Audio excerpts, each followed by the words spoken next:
Hello and welcome back. In this section, we will work through a couple of problems that explore other aspects of equilibrium constant based calculations and of chemical equilibrium. So let's see. I'm looking now at what is problem set number 7, and let's pick to work through problem number 2 from this problem set. Okay. Let's look at what the problem states. We are told that the equilibrium constant for some reaction or other is described by the equation natural logarithm of KEQ is minus 1.04 minus 1088 divided by the temperature plus 1.51 multiplying 10 raised to the power 5 divided by T squared, where T is in Kelvin. So we are given this presumably experimentally determined temperature dependent natural logarithm of the equilibrium constant for some reaction or other. What are we asked to do with this? We are asked to find what's delta H0 for the reaction, standard enthalpy change for the reaction, and delta S0 for the reaction at a temperature T of 400 Kelvin.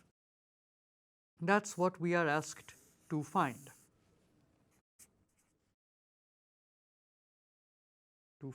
These. So let's see how we go about doing this. Okay. This is in some ways a situation that calls for a converse of the Gibbs-Helmholtz equation. We are given the natural logarithm of the equilibrium constant as a function of temperature, and we are asked to find the delta H of reaction. So here we can use the Gibbs-Helmholtz in a somewhat different way. Remember what that equation was. It was that d over dt delta G0 for a reaction over T is minus delta H0 for the reaction over T squared,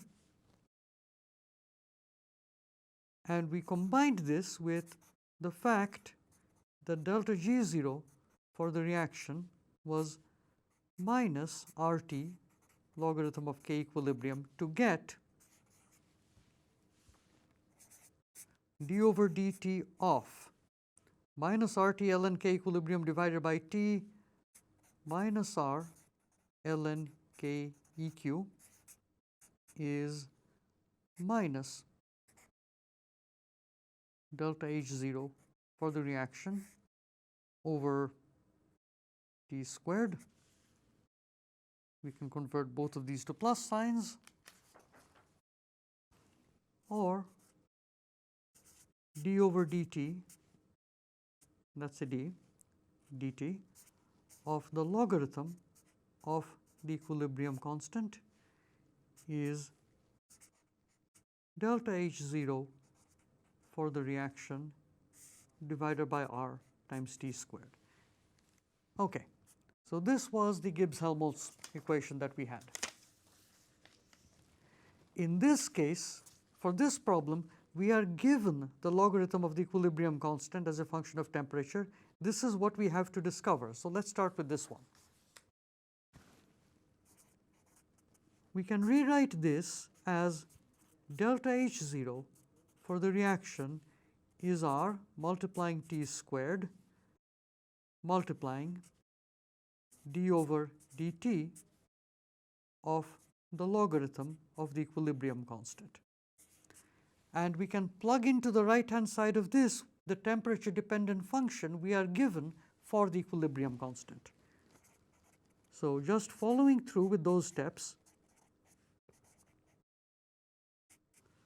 R multiplying T squared multiplying d over dt of logarithm of KEQ, but we are given what that is, minus 1.04 minus 1088 over T plus 1.51 multiplying 10 raised to the power 5 divided by t squared. Close this bracket, close this bracket. Okay, what is that? R t squared. The derivative of a constant is 0. d over dt of 1 over t is minus 1 over t squared, but we have a minus sign here, so that's plus 1088 divided by t squared. How about this one?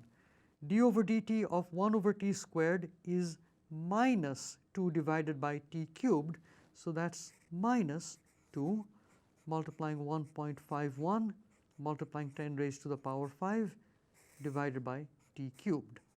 Okay. We don't need to keep carrying this t squared along with us, so we can cancel that out. So we get 1088 multiplying the gas constant minus that's 3.02 multiplying 10 raised to the power 5 gas constant R divided by the absolute temperature. That's delta H0 for the reaction. Notice something interesting. This is not a constant. There is a term that's a constant. There is another term that depends explicitly on the temperature. So this is a reaction where the standard enthalpy change for the reaction does have a weak temperature dependence, and that's contained in this term, and that weak temperature dependence of the delta H0 is why this expression for the logarithm of KEQ contains this term. This term, the term in 1 over t squared in this equation, is what gave rise to this term here that indicates a non-constant temperature dependence in the delta H0 for the reaction. Okay. We are told to work at temperature is 400 Kelvin. 400 Kelvin. So delta H0 for the reaction becomes, at 400 Kelvin, is 1088 multiplying 8.314, that's the value for R in metric units in joules per mole Kelvin, minus 3.02, 10 to the power 5, 8.314 in joules per mole Kelvin divided by 400 Kelvin. And what we wind up with is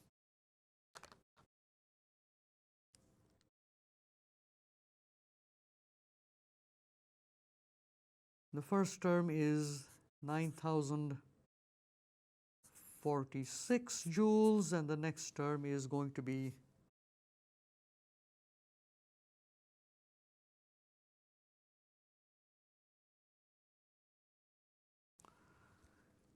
6277 joules, or delta H0 for the reaction is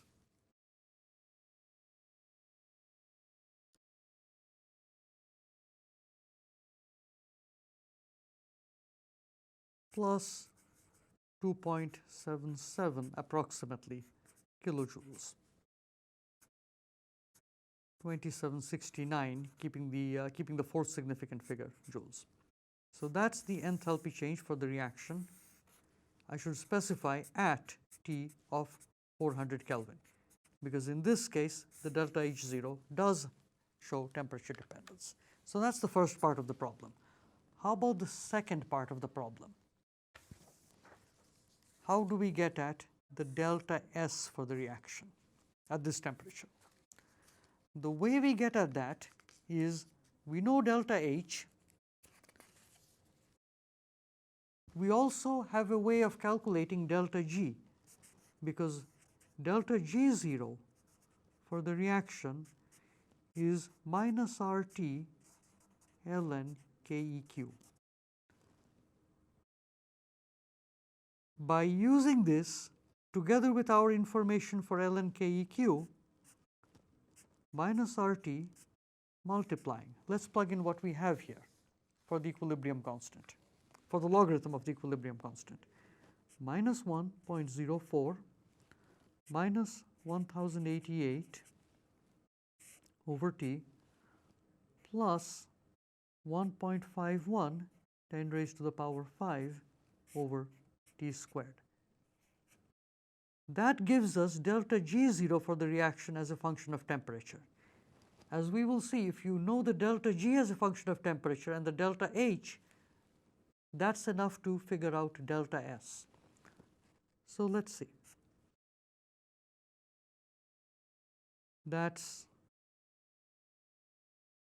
Let's change the signs first thing.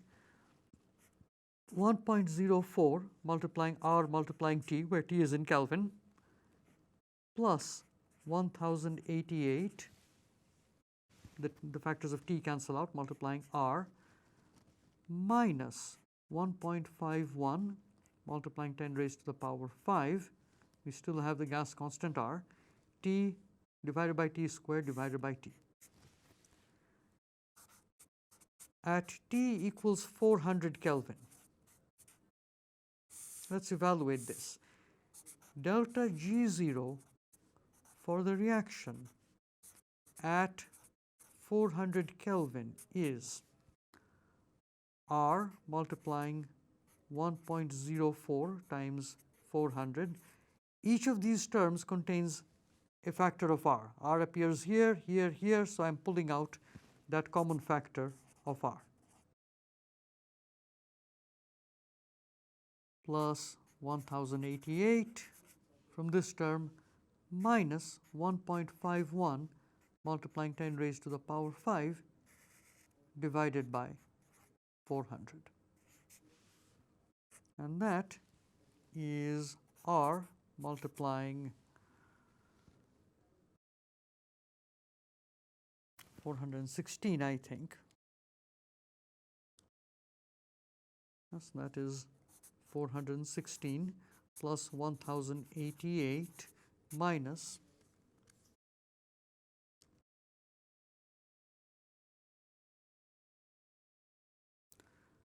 377.5.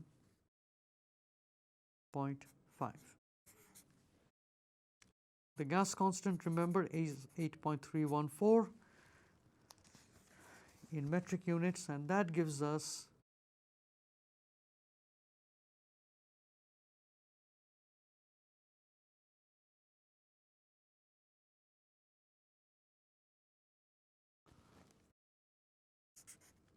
that delta G 0 for the reaction is plus 9366 joules at temperature of 400 Kelvin. Okay.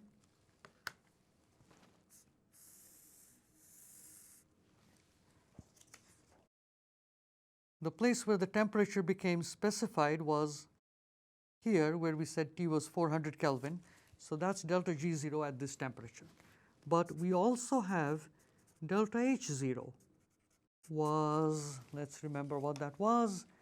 That was approximately 2769 joules, again at temperature of 400 Kelvin. That's okay. But delta G is delta H minus T delta S if temperature is fixed. These data, these two pieces of information are at the same temperature. They're both at 400 Kelvin. Therefore, delta S can be written as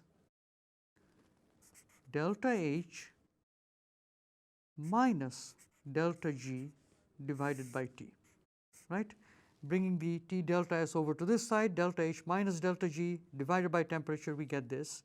So that delta S for the reaction becomes delta H was 2769, delta G was minus 9366, both are in joules, temperature was 400 Kelvin, and that is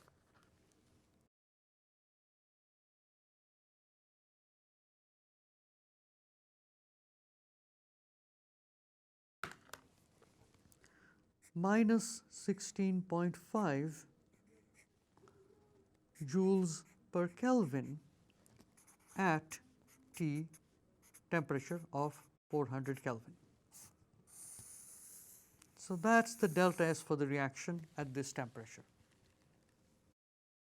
Okay, so that is for this problem.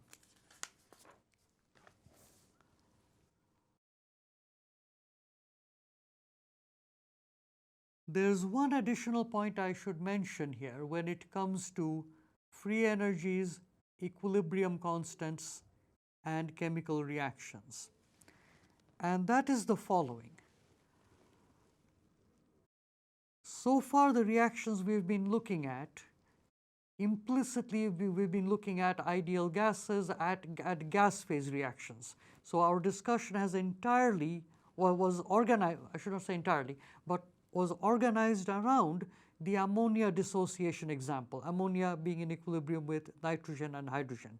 That's the example we used to base our discussion on. But we also have liquids and solids that participate in chemical equilibrium, and it's worth looking at that just a little bit, just to give a flavor for how that works. I don't want to get too much into this, but there's a couple of points that are worth pointing out right away. Let's say very generally you write a reaction as 2 moles of A plus 1 mole of B coming to equilibrium with 3 moles of C, where the stoichiometric numbers 2, 1 and 3, those could be different, of course. I'm picking 2 and 1 and 3 just as to have something concrete as an example. Very generally, if you look at the chemical potential, remember the long exercise we went through writing the equilibrium constant in terms of chemical potentials, those in terms of partial pressures, etc. Very generally, you could still write that delta G0 for such a reaction is minus RT logarithm of KEQ. This is still true, but the way you work with, the way one represents the chemical potentials for species A, B, and C is a little bit different if we are looking at situations more general than just ideal gases. Very generally,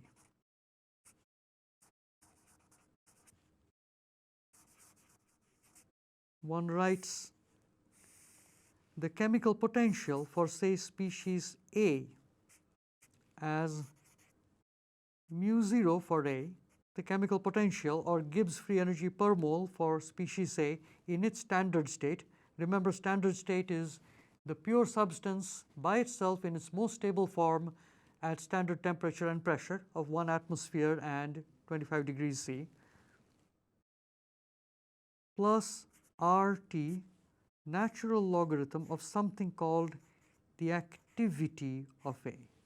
Similarly, mu for B is written as mu0 for species B plus RT natural logarithm of something called the activity for B.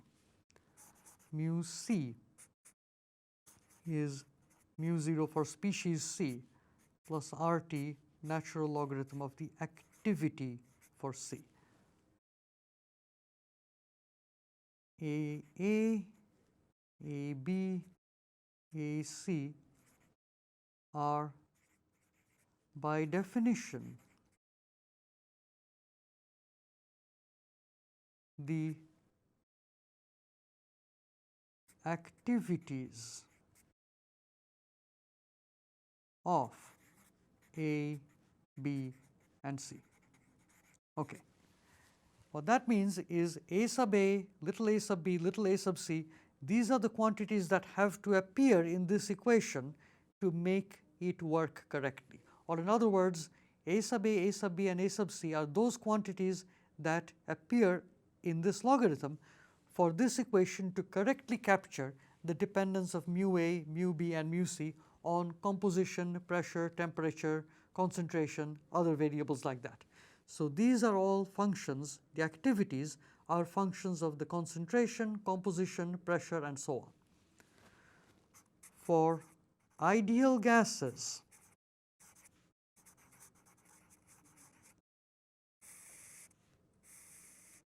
the activity, say for constituent B, pretending B is an ideal gas, is the pressure of B in units of atmospheres. Or the activity for A, let's say, if A is an ideal gas, it's the pressure of constituent A in units of atmospheres. Remember, P0 is an atmosphere. Activities are dimensionless.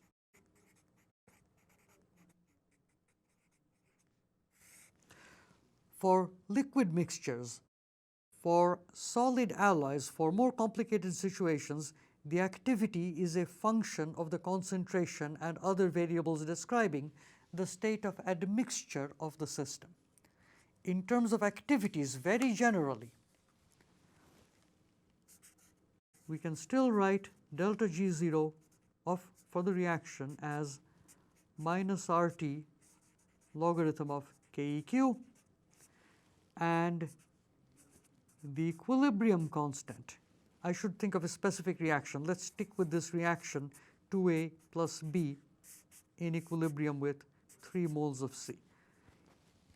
In this case, the equilibrium constant is going to be the activity of C, the product, raised to the power 3 molecules of C, divided by the activity of A raised to the power 2, activity of B raised to the power 1 for this situation. For this reaction, we would get this.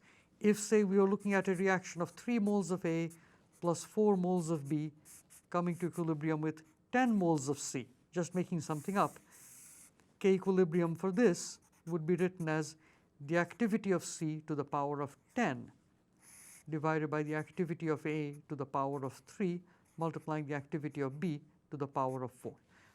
How do we derive this?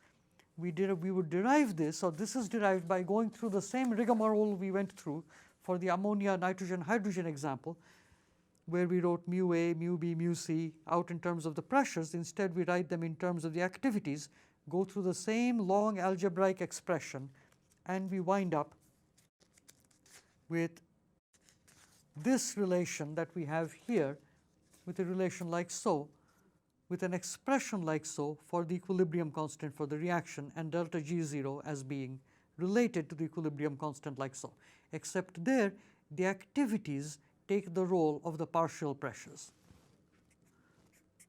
For ideal gases, activity is simply equals the partial pressure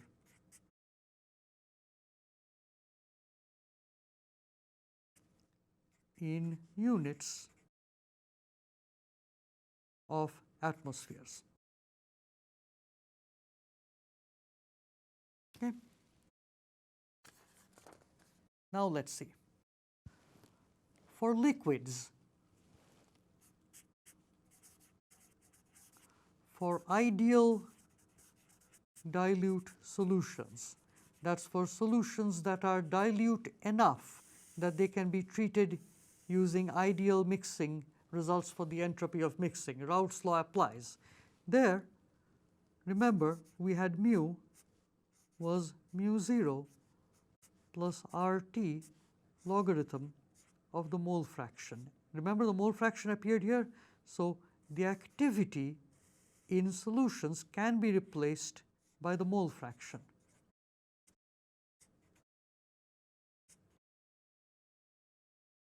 How about for solids?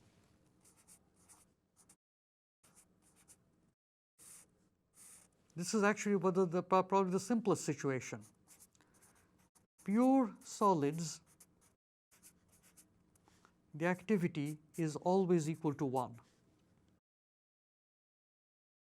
And why is that? Because if the solid is pure and nothing is mixed in there and it's not alloyed with anything else, there is the question, how much has the concentration of the solid changed, becomes almost meaningless and empty of content. Because if the solid is pure, say you have a pure chunk of iron, and you ask how much the composition changes, well, it's pure iron, there's nothing admixed in there. So mu and mu 0, there is no question of anything being mixed in there. It's as if the mole fraction in the iron, if you think about it as a solid solution, is always 1. So the activity becomes an irrelevant variable, and for a solid, the activity is always 1, and you could say, well, mu is equal to mu 0.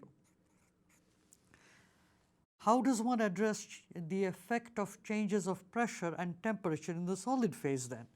There one goes back to using d mu is simply V molar dP minus S molar dt, and by using known values for the molar volume, the volume per atomic weight for the example of iron of an element, or the volume per molecular weight for a molecular solid, you can figure out how mu changes with pressure.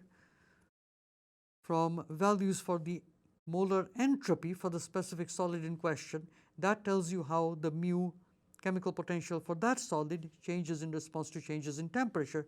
That's what we use, but the activity as representing composition variation of the chemical potential is not a relevant or important variable for a pure solid, and it's always 1 for pure solids. For dilute ideal solutions, the activity of a constituent can be replaced by its mole fraction. Remember, that's dimensionless as the activity has to be. And these results enable us to generalize and extend what we have been building for the equilibrium constant to talk about thermodynamic reaction equilibria in more general settings where solids and liquid phases and solutions become involved. We just have to replace the partial pressures that we encounter for ideal gases by the appropriate activities, and this equation remains true relating delta G0 to K equilibrium. The equilibrium constant has then to be expressed in terms of the activities, and equilibrium point calculations become significantly more cumbersome and more complicated because the activity in general can be a complicated function of the temperature, composition in liquids, and other variables pertaining to the system. Anyways, that said, I want to work through one example involving a solid phase reaction equilibrium, but that is appropriate to look at for the next section. And that should be its own section altogether for itself. That's all for this section, and I look forward to seeing you again next time. Thank you very much.